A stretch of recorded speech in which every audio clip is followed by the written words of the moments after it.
नमस्कार, दिन भर की बड़ी खबरों में आपका स्वागत है। मैं हूं परवीन शेख। आज इस बुलेटिन में बात होगी हिमाचल गुजरात में किसकी बनेगी सरकार। इसके लिए बात डीबी लाइव के एग्जिट पोल की, गुजरात के दूसरे चरण के मतदान की, जानेंगे मैनपुरी लोकसभा और रामपुर विधानसभा सीट पर उपचुनाव में क्यों मचा है हंगामा। भारत जोड़ो यात्रा में आज क्या रहा खास, बात करेंगे हरियाणा में सीएम खट्टर की खिसकती कुर्सी की, कर्नाटक और महाराष्ट्र बीजेपी में मचे घमासान की, और बुलेटिन के आखिर में बात होगी लालू के किडनी ट्रांसप्लांट की। लेकिन तमाम बड़ी खबरों से पहले एक नजर सुर्खियों पर।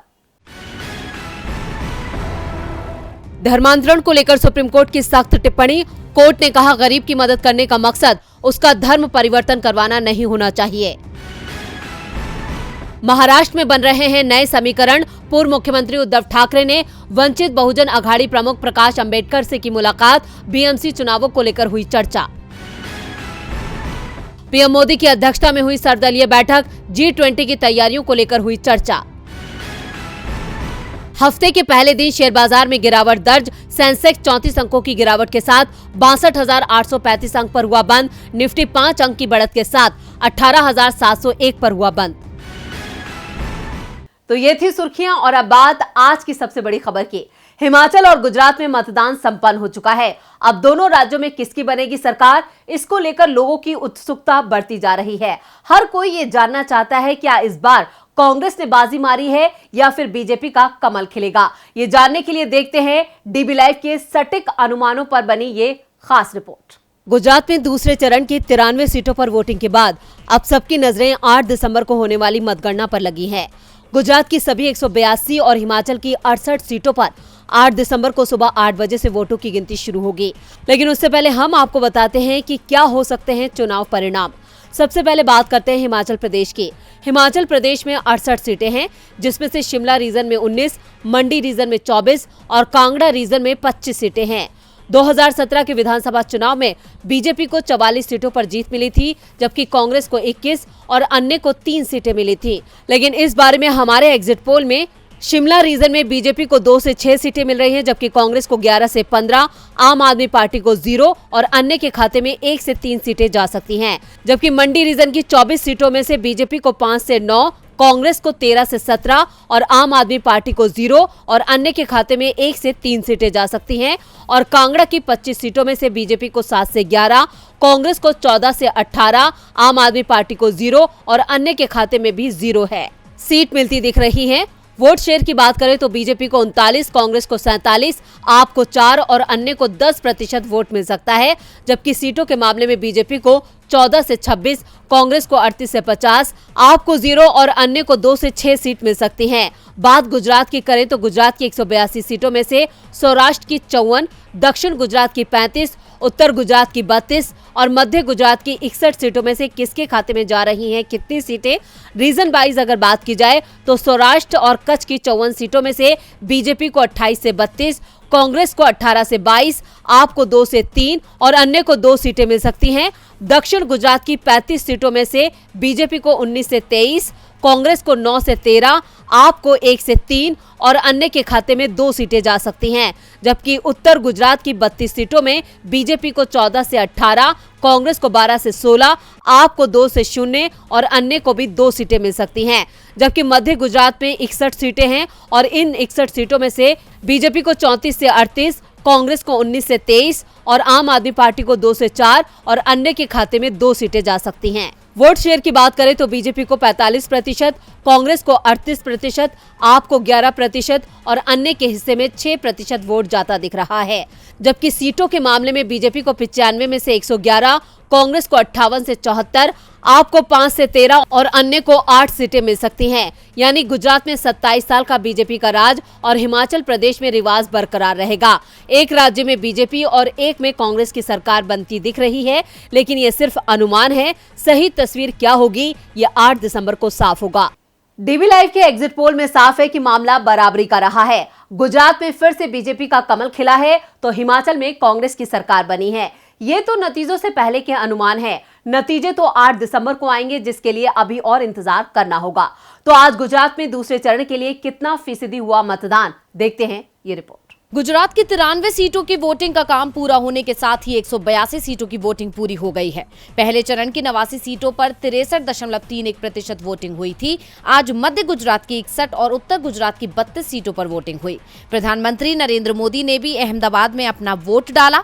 दूसरे चरण में लगभग 61% वोटिंग हुई। अंतिम आंकड़ों में इसमें कुछ बढ़ोतरी हो सकती है। सबसे ज्यादा वोटिंग साबरकांठा में 69%, बनासकांठा में 68%, खेड़ा और पंचमहल में 65% वोटिंग हुई। सबसे कम वोटिंग मेहसाणा जिले में 56% रही है। दाहोद में 58% वोटिंग के साथ कम वोटिंग वाले क्षेत्र में शामिल रहा। वोटिंग के दौरान एक विवाद भी खड़ा हो गया। दरअसल पीएम मोदी पैदल ही पोलिंग बूथ तक पहुंचे थे। कांग्रेस ने दावा किया कि पीएम मोदी ने वोटिंग वाले दिन 2.5 किलोमीटर लंबा रोड शो किया, जो चुनाव आचार संहिता का खुला उल्लंघन है। पार्टी चुनाव आयोग से शिकायत करेगी। कांग्रेस प्रवक्ता पवन खेड़ा ने कहा कि गृह मंत्री अमित शाह को गुजरात के एक सांसद के साथ देखा गया, जो प्रचार करते हुए और बीजेपी के नारे लगाते नजर आए। कांग्रेस चुनाव आयोग जाने की बात कर रही है, तो दूसरी तरफ पीएम मोदी ने चुनाव आयोग को शांतिपूर्ण ढंग से चुनाव कराने के लिए बधाई दी। पीएम मोदी ने कहा कि गुजरात, हिमाचल प्रदेश और दिल्ली के लोगों द्वारा लोकतंत्र का पर्व बड़ी धूमधाम से मनाया गया है। मैं देश की जनता का शुक्रिया अदा करना चाहता हूँ। अब वोटिंग पूरी हो गई है, ऐसे में इंतजार 8 दिसंबर का है, जब ईवीएम खुलेगी और चुनाव परिणाम सामने आएंगे। गुजरात का रण अब खत्म हो चुका है। गुजरात में कौन बाजी मारेगा, इसके लिए 8 दिसंबर का इंतजार करना होगा। आज यूपी के मैनपुरी और रामपुर में भी उपचुनाव के लिए मतदान हुआ। मैनपुरी में मुलायम की विरासत दांव पर है, तो रामपुर में आजम खान की साख दांव पर है। तो यूपी के उपचुनाव में कितना हुआ मतदान और किसने क्या कहा, देखते हैं ये रिपोर्ट। मैनपुरी लोकसभा सीट सहित 5 राज्यों की 6 विधानसभा सीटों के लिए आज वोटिंग का काम पूरा हो गया। जिन सीटों पर चुनाव था उसमें बिहार की कुड़नी, छत्तीसगढ़ की भानुप्रतापपुर, राजस्थान की सरदार शहर, उड़ीसा की पदमपुर, उत्तर प्रदेश की रामपुर और खतौली विधानसभा सीट पर वोटिंग पूरी हो गई। चुनाव शांतिपूर्ण रहा, लेकिन मैनपुरी और रामपुर सीट पर सुबह से ही सपा और बीजेपी के कार्यकर्ताओं के बीच टकराव देखा गया। सपा ने प्रशासन पर धांधली का आरोप लगाया है और चुनाव आयोग से इसकी शिकायत भी की है। अखिलेश यादव ने आरोप लगाया कि प्रशासन बीजेपी को जिताने में लगा हुआ है। रामपुर में सपा वोटरों के क्षेत्र में अघोषित कर्फ्यू लगा दिया गया है। लोगों को वोट नहीं डालने दिया गया। रामपुर में ऐसी कई तस्वीरें सामने आई हैं। लोगों को वोट नहीं डालने दिया जा रहा है। तरह तरह के हथकंडे अपनाए जा रहे हैं। रामपुर में फोर्स मांगनी पड़ी है। चुनाव आयोग हर बात को नजरअंदाज कर रहा है। प्रशासनिक अधिकारी बात करने के लिए तैयार नहीं है। रामपुर में आजम खान की पत्नी तंजीम फातिमा ने वोट डालने के बाद कहा कि यहां मतदान नहीं, मजाक हो रहा है।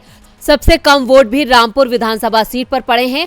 अंतिम समाचार मिलने पर सिर्फ 32% के करीब ही वोटिंग हुई थी, जबकि खतौली सीट पर 56% वोटिंग हुई। मैनपुरी लोकसभा सीट पर करीब 53% वोट पड़े। इसके अलावा बिहार की कुड़नी सीट पर 54%, राजस्थान की सरदार शहर में 68%, छत्तीसगढ़ की भानुप्रतापपुर में 66% और उड़ीसा की पदमपुर सीट पर 76% वोटिंग हुई है। मैनपुरी और रामपुर पर कब्जा करने के लिए बीजेपी ने हर पैतरा अपनाया है। अब देखना होगा कि जनता ने किसे ताज पहनाया है। ताज तो जनता राहुल के सिर सजा रही है, वो भी अपनी मोहब्बत का। राजस्थान में भी राहुल को जनता का खूब प्यार और सम्मान मिल रहा है। आज भारत जोड़ो यात्रा की शुरुआत प्रदेश की पूर्व मुख्यमंत्री और बीजेपी की कद्दावर नेता वसुंधरा राजे सिंधिया के गढ़ झालावाड़ से शुरू हुई। यात्रा के पहले दिन कांग्रेस के सभी दिग्गज एक साथ एक खेमे में दिखाई दिए, तो वहीं कांग्रेस नेता जयराम रमेश ने कह दिया कि कांग्रेस की मजबूती के बिना विपक्ष मजबूत नहीं हो सकता है। देखते हैं ये रिपोर्ट। राहुल गांधी की भारत जोड़ो यात्रा आज सुबह करीब 6:11 पर झालावाड़ के काली तलाई से शुरू हुई। काली तलाई से बाली बोर्डा तक करीब 14 किलोमीटर के सफर के साथ यात्रा का पहला फेज पूरा हुआ। उसके बाद राहुल ने दूसरे फेज के लिए यात्रा शुरू की। आज राहुल गांधी करीब 34 किलोमीटर चलने वाले हैं। यात्रा में सीएम अशोक गहलोत, पूर्व डिप्टी सीएम सचिन पायलट, कांग्रेस प्रदेशाध्यक्ष गोविंद सिंह डोटासरा साथ चले। इस बीच यात्रा में शामिल वरिष्ठ कांग्रेस नेता और पूर्व सांसद रघुवर मीणा गिरकर चोटिल हो गए थे, जो अब ठीक हैं।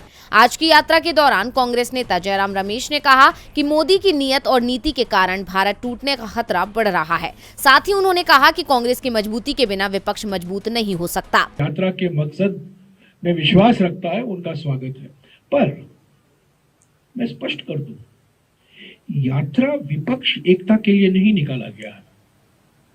विपक्ष की एकता यात्रा का नतीजा होगा, नतीजा का कारण नहीं है। और वो क्यों मैं कह रहा हूं? मैं इसलिए कह रहा हूं कि अगर कांग्रेस मजबूत नहीं होती है, विपक्ष की एकता असंभव है। ये मानना कि विपक्ष की एकता करेंगे और कांग्रेस पार्टी से हम यहां से सीट लेंगे, यहां से सीट लेंगे, यहां से सीट लेंगे, ये जमाना गया। जयराम रमेश ने अपने इस बयान से साफ कर दिया है कि बीजेपी और मोदी से लड़ने के लिए सभी क्षेत्रीय दलों को कांग्रेस के नेतृत्व को मानना पड़ेगा। 7 सितंबर को कन्याकुमारी से शुरू हुई राहुल गांधी की भारत जोड़ो यात्रा 4 दिसंबर रविवार को राजस्थान पहुंची थी। राहुल गांधी अब तक 7 राज्यों के 36 जिलों से गुजरकर 2300 किलोमीटर से ज्यादा का सफर तय कर चुके हैं।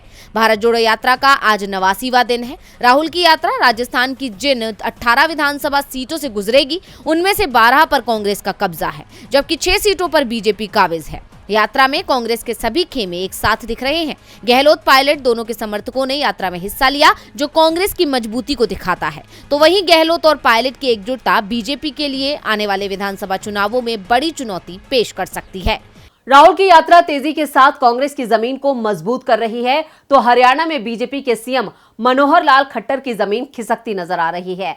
बीजेपी आलाकमान सीएम खट्टर के काम से खुश नहीं है और जो संकेत मिल रहे हैं उनके मुताबिक जल्दी सीएम खट्टर की कुर्सी जा सकती है।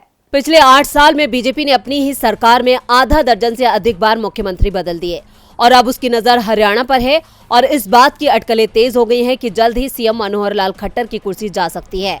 और ये अटकलें लगनी शुरू हुई तब जब पीएम मोदी और सीएम खट्टर के बीच मुलाकात हुई और उन दोनों के बीच बातचीत हुई। दरअसल दावा किया जा रहा है कि इस मुलाकात के दौरान ही पीएम ने सीएम से पूछा क्या वे खुश हैं, जिसका जवाब देते हुए खट्टर ने कहा उन्हें इतना जबरदस्त अवसर देने के लिए वे हमेशा उनके लिए आभारी रहेंगे। अब पीएम के इस सवाल ने अचानक से इन अटकलों को तेज कर दिया है। इतना ही नहीं, खुद सीएम खट्टर के बयान ने इन अटकलों को और ज्यादा हवा दे दी है। दरअसल जब प्रचारकों ने बतौर सीएम 8 साल का कार्यकाल पूरा करने जा रहे सीएम को बधाई दी, तो सीएम ने इसे नकारते हुए कहा उनका ऐसा कोई लक्ष्य नहीं है। ये भी हो सकता है कि उन्हें सीएम की कुर्सी ही छोड़नी पड़ जाए। हाल ही में हुए हरियाणा जिला परिषद चुनाव में बीजेपी का खराब प्रदर्शन और उससे पहले हुए उपचुनाव में भी बीजेपी का संतुष्टिजनक प्रदर्शन नहीं होना माना जा रहा है। दरअसल जिला परिषद चुनाव में बीजेपी सिर्फ 7 जिलों में पार्टी सिंबल पर यह चुनाव लड़ने की हिम्मत दिखा पाई।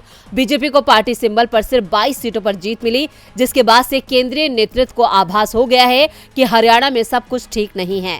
इसलिए हरियाणा विधानसभा चुनाव से पहले बीजेपी आलाकमान सीएम बदल सकती है।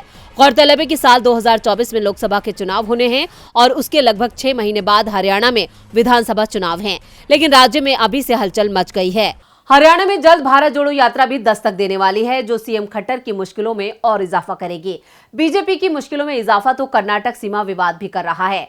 महाराष्ट्र कर्नाटक सीमा विवाद के चलते इन दिनों सियासत गर्मा गई है। यह विवाद थमने का नाम नहीं ले रहा है। विवाद के चलते दोनों राज्यों की बीजेपी सरकारें आमने सामने आ गई हैं और एक दूसरे पर जमकर बरस रही हैं। अब इस बीच कर्नाटक सीएम का बड़ा बयान सामने आया है। आखिर क्या बोले सीएम बोम्मई, देखते हैं ये रिपोर्ट। एनडीए शासित 2 राज्यों के बीच घमासान छिड़ा हुआ है और दोनों ही राज्यों की सरकारें एक दूसरे पर निशाना साध रही हैं। इसी बहस के बीच अब एक बार फिर कर्नाटक के सीएम बसवराज बोम्मई ने महाराष्ट्र के मंत्रियों को धमकी दी है।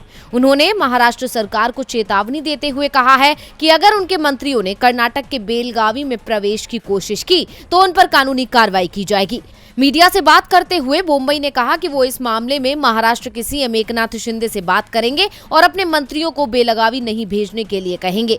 उन्होंने कहा इन मंत्रियों के दौरे से यहां कानून व्यवस्था बिगड़ सकती है। साथ ही उन्होंने ये भी कहा कि सीमावर्ती इलाके में उन्होंने अधिकारियों को सख्त कदम उठाने के निर्देश दिए हैं।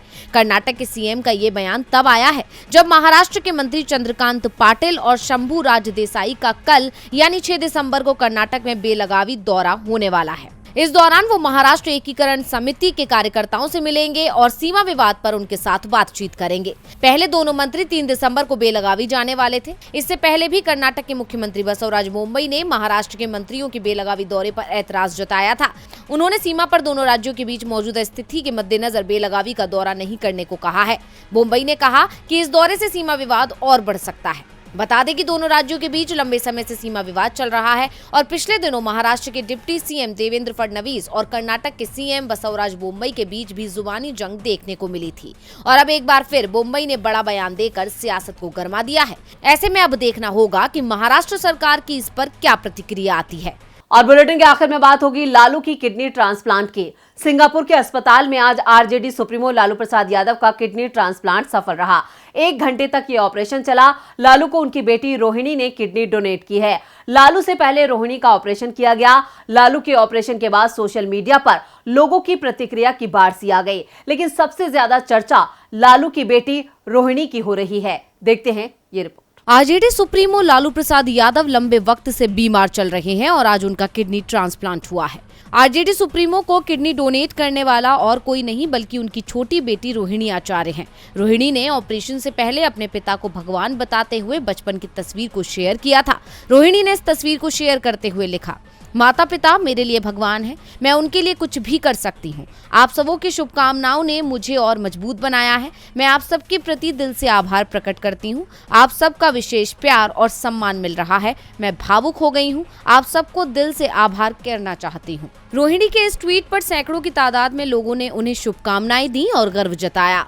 वहीं कुछ यूजर ने लालू के बेटों पर तंज भी कसा है। एक यूजर ने कमेंट कर लिखा, आप बहुत महान इंसान हैं। आपने अपने पिता के लिए जो किया वो बहुत कम लोग कर पाते हैं। एक यूजर ने कहा, खुशकिस्मत है वो व्यक्ति जिसे आप जैसी बेटी मिले, वो भाई जिसे आप जैसी बहन मिले। उन्होंने रोहिणी को आश्वासन देते हुए कहा, ईश्वर की कृपा से सब अच्छे से हो जाएगा। रोहिणी के इस ट्वीट पर एक अन्य शख्स ने लिखा, आप देश दुनिया की लाखों बहनों माताओं के लिए मिसाल बन गई हैं। आपके संस्कार और लालू जी की परवरिश पर गर्व है। आप बिहार की बेटी हैं। वहीं एक अन्य यूजर लिखते हैं, हर घर में आपके जैसी बहन बेटी हो, आप पर गर्व है। आपकी प्रशंसा और सराहना के लिए शब्द नहीं। लालू यादव के बेटे तेजस्वी यादव ने ऑपरेशन पर अपडेट देते हुए कहा कि ऑपरेशन सफलतापूर्वक हो गया है और अब उन्हें आईसीयू में शिफ्ट किया गया है। दोनों अब पूरी तरह स्वस्थ हैं।